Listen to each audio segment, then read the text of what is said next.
Hello, welcome to the second of our three-part webinar series entitled Managing Catastrophe Risk in Commercial Underwriting. My name is Bill Walker, and I am a senior manager within AIR's Consulting and Client Services Group, focused on assisting clients in the deployment of Touchstone within their underwriting and portfolio management workflows. Risk management for commercial insurers has become more complex and more important as management and shareholders look to improve the loss performance to offset weak investment returns. The catastrophe management discipline and the individuals who practice it play an essential role in achieving this goal. In this webinar series, we are examining the wide range of analytical tools within Touchstone that allow risk to be managed from submission to enterprise roll-up. The seamless integration of account modeling with portfolio analytics provides a full view of risk that can inform and guide action across your organization. Today's webinar is entitled Using Touchstone for Accumulation Management and Advanced Geospatial Analysis. It picks up where we concluded at the end of our first webinar entitled Own the Risk in Commercial Underwriting in Touchstone. The series will conclude on July 14th with the broader solution set for commercial underwriting from AIR and Verisk Analytics. Let's pick up with a quick review of where we left off last time. We were evaluating a submission from Lux Hotels of America in order to arrive at an underwriting decision. We started with a statement of values in Excel, which included basic information on address, values, construction, and so on. Our goal was to evaluate the submission from a number of different risk perspectives in order to ultimately decide whether to write this policy, and if so, at what premium. We imported the submission into Touchstone and ran a variety of analyses against it. Visualizing the submission on a map allowed us to ensure that its geographic spread was appropriate for our business. Tiles surrounding the exposure map provide results for a number of different analyses that were configured to run automatically after the import was complete. Exposure attribute summaries provide insight into the submission's locations and the completeness of the data. The submission's data quality was also evaluated and compared to our current portfolio of business. And a hazard analysis was run, and Touchstone was customized to flag any warnings or violations of the underwriting guidelines. Location-level clash with the existing in-force portfolio identified any locations within the submission that are either an exact street address match or within a customized ring radius of any currently bound locations. Once we were satisfied that the submission didn't violate any underwriting guidelines, we went ahead and modeled it for both CAT and non-CAT perils. Finally, we evaluated the marginal impact of this submission with our current portfolio. It was calculated across the full EP curve and on an AAL basis. At this point, a full report of the submission analysis was generated, either to be passed on to an underwriter for a final decision or to be retained as a record of the analysis if the policy is issued. Let me emphasize again that the submission was evaluated against a larger portfolio at 3 points during this process.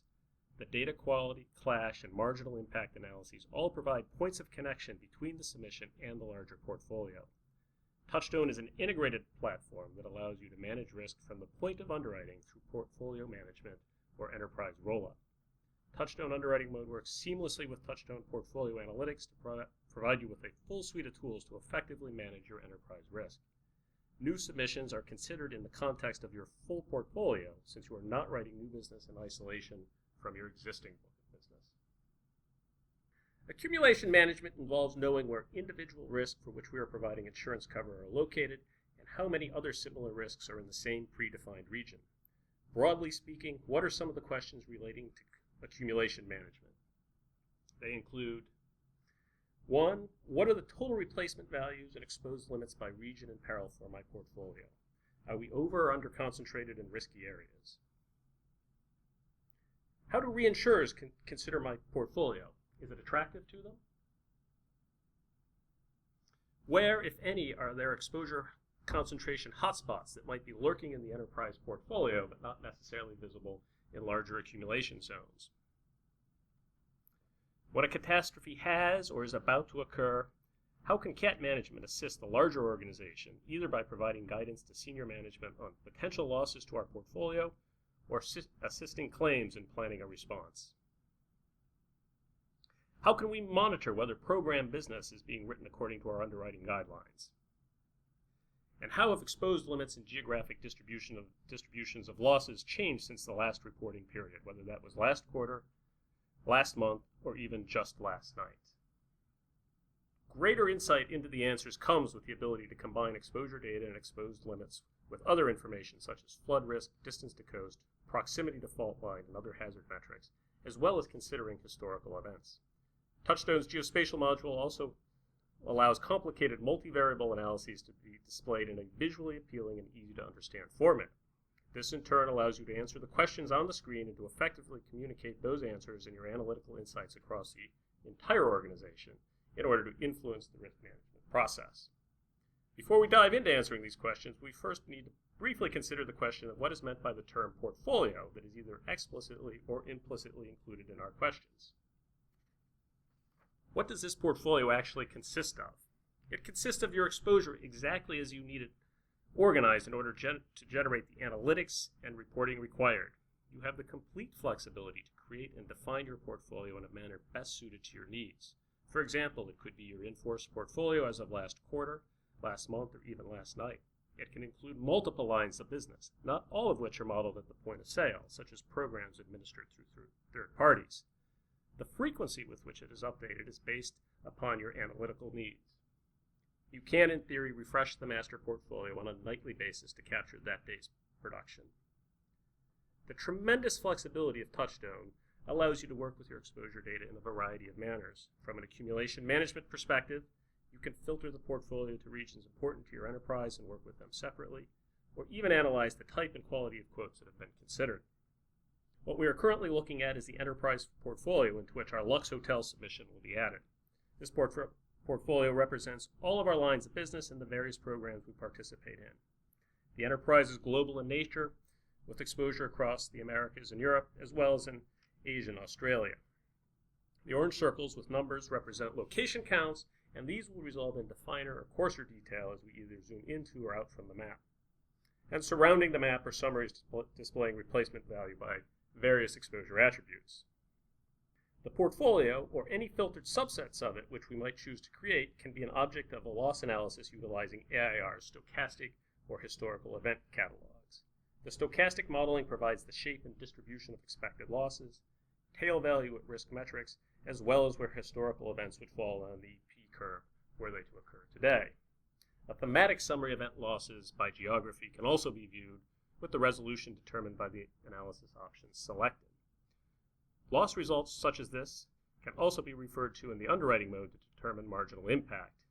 Individual loss analyses run against filtered subsets of your overall portfolio can be rolled up using Touchstone's loss grouping functionality, which will appropriately combine stochastic loss results to produce combined EP curves and associated metrics. Now that we've discussed the exposure that constitutes our portfolio, we are in a position to begin answering the questions posed a few moments ago. Let's start with the question of what are our exposed limits by geography and peril. Capital allocation and capacity management are driven by the answers to this question. We will use Touchstone's geospatial capabilities to answer it. The Geospatial module has full access to Touchstone's powerful financial module. The terms and conditions available in stochastic modeling, whether in underwriting or portfolio mode, are available and include location and layer terms, as well as sublimits or reinsurance that may be associated with the exposure. The exposed limit calculation is deterministic and is based on the assumption of a 100% mean damage ratio. The mean damage ratio is set by the user, however, and some value other than 100% could be appropriately used in an analysis other than an exposed limit calculation, such as a claim study. Access to Touchstone's financial model allows you to monitor your actual exposed limits and your distribution of total replacement values across the globe. That said, what are the exposed limits of this portfolio at a national and a peril level? We can see the variety of risk we assume, wind and shake in the U.S. and inland flood in the U.K., are at the top of the pivot table that has just been displayed. The Geospatial module can also be used to monitor accumulations in countries or regions for which AIR does not have a stochastic model. The pivot table also shows exposed gross and total replacement value in Argentina and the Middle East. That's at the bottom of the pivot table. What we are seeing here are custom zones created in the Touchstone Zone Manager using geopolitical boundaries ranging from country down to postal code. Zone definitions can consist of a single unit, say a U.S. state, or could be a collection of non-contiguous units, for example, select coastal counties along the U.S. East Coast. Perils can be defined by zone as well. Once created, custom zones are available for future analyses and can be updated as needed. Let's take a look a little deeper into this particular portfolio. Digging a little further down, a second set of U.S. regions by peril reveals the California earthquake, followed by northeast wind, represents the two largest regional peril combinations in our enterprise. Interestingly, the Northeast has significantly higher replacement value than our California quake coverage, but much lower exposed gross losses.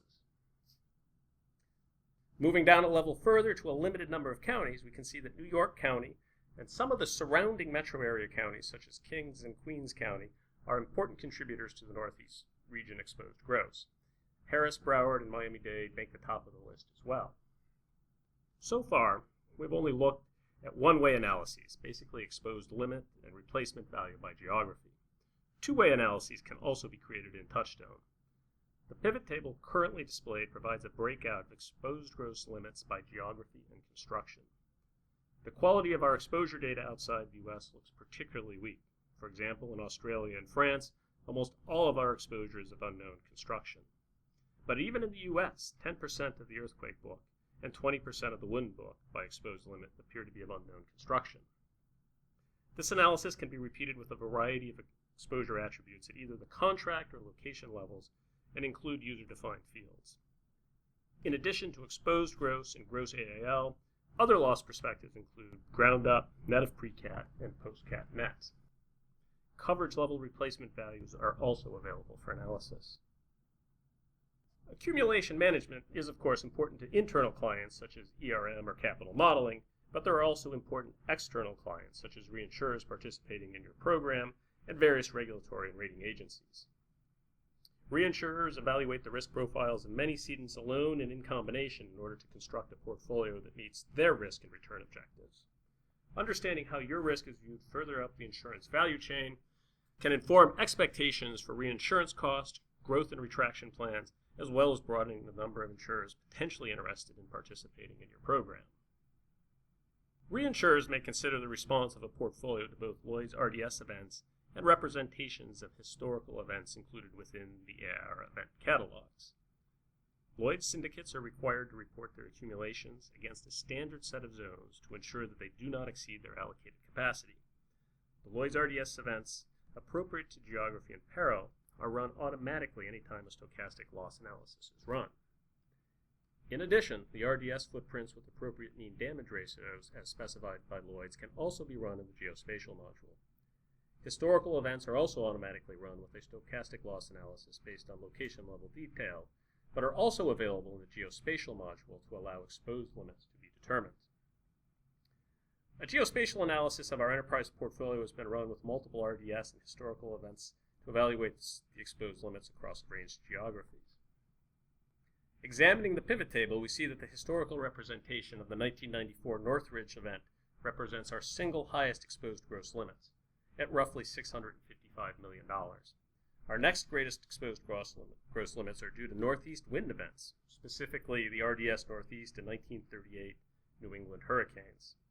The ordering of these events seems consistent with the accumulation results we were examining a few moments ago. Now, outside of the U.S., the European RDS windstorm and historic windstorms Cynthia and Daria show meaningful exposed limits as well. Touchstone also enables us to examine any of these events in detail to understand how our exposure is distributed across the event footprint. Here we are looking at a wind speed footprint for the RDS European windstorm and our gross exposed limit in each of the wind zones individually. We can further refine our view by selecting one of the wind speed bands, for example the greater than 150 km/h band, and filter the map to only that exposure within that band. We can create additional pivots that are linked to both the map and the first pivot to obtain additional insight into this exposure.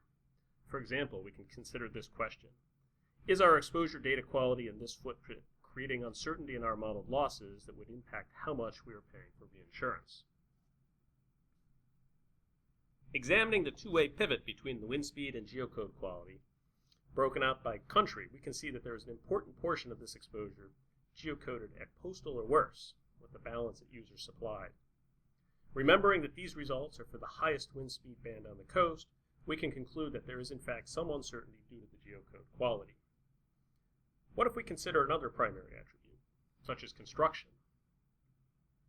Recall from earlier that our knowledge of construction was rather limited outside of the United States, and this can be quickly confirmed by building another two-way pivot table of construction type by exposed limit and broken out by country. In short, what these breakouts are identifying is the considerable uncertainty being created in our modeled loss results due to the data quality in this area of high hazard. This uncertainty will certainly be recognized in the reinsurance market and be reflected in our rate on line. This uncertainty is also actionable. These results can provide a limited subset of exposure that could be targeted for data quality enhancement. Good risk management doesn't stop at controlling exposure at a regional or peril level. It also requires that any exposure hotspots be prevented from occurring or appropriately managed if they do occur. Such concentrations represent the potential of very high losses, even if the larger regional accumulations appear acceptable, particularly for the peril of terrorism, where the event can be quite localized in nature. Touchstone enables such concentrations to be monitored more accurately than ever before using a dynamic ring analysis. In recognition of the potential risk of exposure concentrations, regulators working in the context of Solvency II ask companies to report their maximum exposure within a 200-meter radius. Similarly, the rating agency AM Best requests the insurer's maximum exposure within a 500-foot radius. Dynamic ring analysis allows companies to practice more prudent risk management by finding accumulation hotspots accurately and efficiently, invaluable for a company's own risk management, for its rating, and for meeting regulatory requirements. We're currently looking at the largest 500-foot ring concentration consisting of multiple locations from our enterprise portfolio. It's roughly centered on Times Square, New York. You can see 44th and 45th Street running across the screen. How does Touchstone's dynamic ring analysis differ from other methods to arrive at peak concentration rings? Dynamic ring analysis does not rely on the use of an arbitrary grid unrelated to the exposure. Instead, it uses a bottom-up methodology relying on the locations themselves and how the locations interact with each other. AIR's solution, which we've dubbed dynamic ring analysis, involves placing rings around each location and computing the accumulated results. But the analysis doesn't stop there. Where two rings intersect, a new ring is placed in the area of intersection.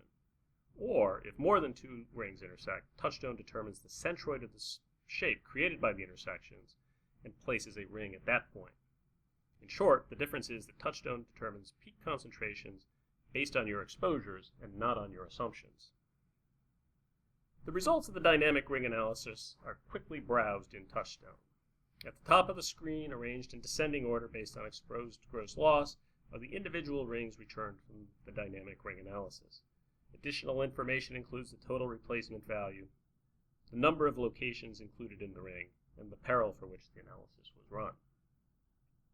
This analysis was based on a 500-foot radius, which is a user-specified option, and for the peril of terrorism.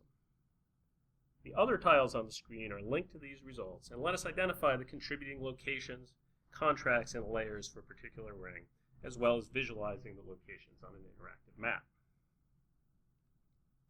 Specific location-level detail includes exposed limit and replacement value information, as well as geocode quality information. Layer-level information includes limit, attachment point, participation, and deductible information. Similar contract detail information is available as well. The lat longs of each of the concentration rings can be exported and used to create a custom deterministic terrorism event set. The custom terror attack scenarios will utilize the hazard and vulnerability components of the AIR terrorism model in order to arrive at estimated losses, which can then be used for risk management purposes and to respond to the AM Best SRQ. Let's change gears somewhat and consider how Touchstone's geospatial analytics can help you manage the response to a catastrophe event. Specifically, using Touchstone's geospatial analytics to answer requests from senior management for a quick yet good estimate of the range of losses that are likely, while assisting colleagues in claims with guidance on where and how many insureds might be impacted. User-created or third-party shapefiles can be imported into Touchstone for use in the geospatial module. They can be just about any information representable on a map, footprints of historical events, rating territories, Sinkholes in Florida are hail footprints distributed by our sister company, Veris Climate. What we are currently looking at is a portion of a shapefile representing the flood extent near Dallas, Texas during the recent flooding that took place in Texas and Oklahoma at the end of May. AIR released this flood extent shapefile on Friday, May 29th as an alert posting. Alert, or AIR Loss Estimates in Real Time, is an online service providing up-to-date information and loss estimates for major natural catastrophes worldwide. Each alert event set is created using real-time data and are not simply the nearest approximation from the stochastic catalog. Alert currently provides loss information for major events, including tropical cyclones impacting the United States, the Caribbean, Japan, and Australia, extratropical cyclones in Europe, and earthquakes in any of the countries modeled by AIR. After importing the shapefile, a geospatial analysis was run against our current portfolio to understand the amount of exposure contained in the affected area. As we can see from the screen, there is certainly a considerable amount of exposure in the vicinity of the flood extent, and hence the cause of concern from our management. Geospatial analysis considers the coded peril for each location when determining the exposed limit.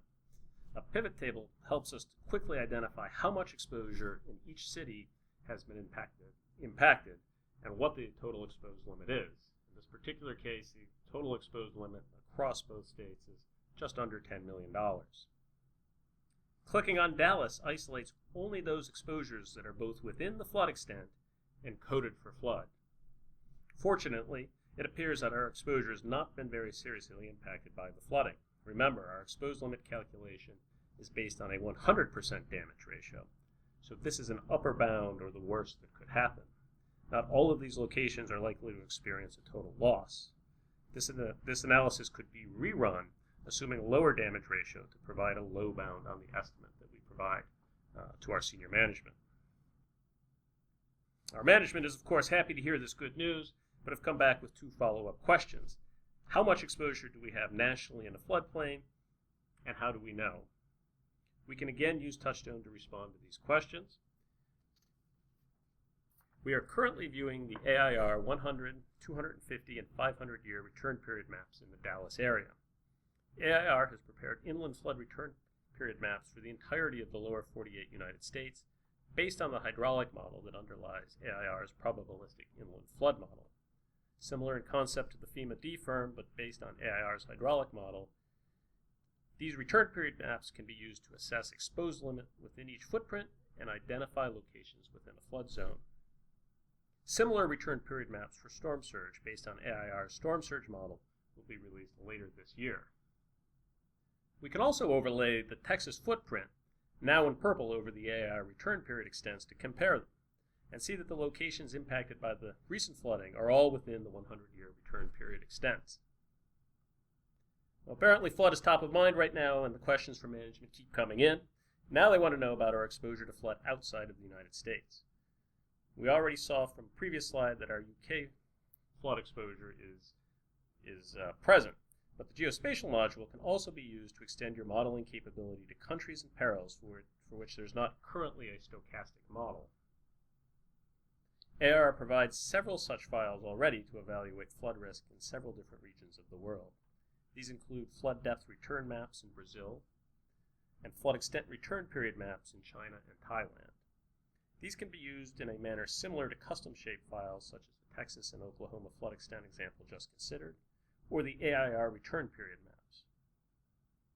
Having provided this information, emails have stopped, for now at least, and we can get back to our regular work.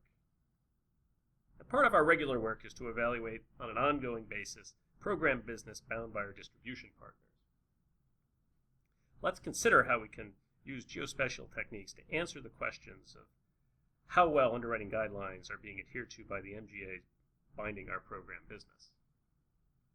One of our programs targets single-family homes and condos with a total insured value between $2 million and $10 million and located in select counties in Florida. Additional guidelines include a 500-foot exclusion zone based on the ISO coastline definition, as well as expectations that the geocoding level for new properties should be very high, basically all exact geocode match. Every month when we get the new bound bound exposure from the MGA, we model it in Touchstone and evaluate compliance with these guidelines in Geospatial. Currently displayed on the screen is the program at the end of April. We first track our risk in total and across a few key counties. This includes total replacement value, exposed limit, and average annual gross loss. We don't appear to be getting too much traction in the Florida Keys. Looking at the pivot table, we can see that we have a total of 5 risks in Monroe County and an exposed gross of just under $10 million. Next, we track our maximum replacement value by coverage and in total, and everything looks fine. In none of the counties do we exceed any of the limits that were previously mentioned. The geocode level looks pretty good as well. There are a handful of postal code matches, but it looks relatively limited. We'll make a note of this for now, but investigate it later. Similarly, distance to coast has been evaluated, and there are clearly some policies within the exclusion zone. Overall, the distribution looks pretty favorable, but let's investigate those policies that are within the 500-foot zone. Clicking on the less than 500-foot bar on the pivot chart isolates those locations on our map. We can then hone in on any of these locations and bring up policy and location details. This one is a little scary. With the year built of 1994, this precedes wind-informed building codes and falls into the category of a least mitigated structure in our rating plan. Unless this risk has been upgraded with features such as wind-rated shingles or storm shutters or hurricane ties, we will probably want to consider purchasing facultative reinsurance to hedge our bets on this location. We have seen several examples of how we can use the Geospatial module to evaluate accumulations in custom zones and to identify peak concentrations. Each of these examples has considered a single point in time. For example, prior quarter or month end, or potentially even just last night. Let's consider a slightly different question. How have our accumulations changed since last quarter, or last month end, or last night? And more specifically, how are our average expected losses changing across the geographies that are important to our business, and how is this reflected in the shape of our EP curve? Comparative analytics capabilities provide side-by-side comparison of loss results within the Touchstone user interface, and allow more analytical work to be performed within Touchstone itself. Multiple sets of loss analyses can be compared from a variety of perspectives, including full or summary EP points, event level, and by geography. Comparative analytics is also a very efficient tool to prepare model change management analyses for Touchstone v3.0 versus v2.0 models. So let's briefly consider the impact of the newly bound business for the month of May on our high-value home program we were just discussing. Let's begin with our EP curve. Here in the lower left, we can see a direct comparison of our two EP curves and can quickly see that a shift has taken place. Within the Touchstone user interface, we can also quickly review the impact of the program on the summary EP curve and view the differences as absolute or relative percentage terms. The addition of the May new business looks to have increased our average annual loss and all of the summary EP points by a mid-teen percentage. No particular part of the EP curve seems to have shifted more than any other. We can also examine the impact at a geographic level in both a tabular and a heat map format. The geographic loss table provides AAL comparisons all the way from a country level to postal code resolution. You can create a custom template to filter your results to only those areas that are of interest to you, so that it is available for regular monitoring of the change. From the pivot table displayed, it looks like we've maybe started to catch up in Monroe County. We can see that on an AAL basis, we have an increase of roughly 230%. And this is likely due to the low starting point from the end of April, when we only had 5 risks bound in that particular county. We can also visualize our geographic changes on a map. Here we see the distribution of change across the state. Monroe County in gold has experienced the greatest change, again, probably due to the low starting point from the prior month's end. Touchstone is an integrated platform that allows you to evaluate and manage risk beginning at the point of submission and continuing through portfolio management. Today, we focused on a variety of tools within Touchstone that will assist you in monitoring your accumulations and risk profile.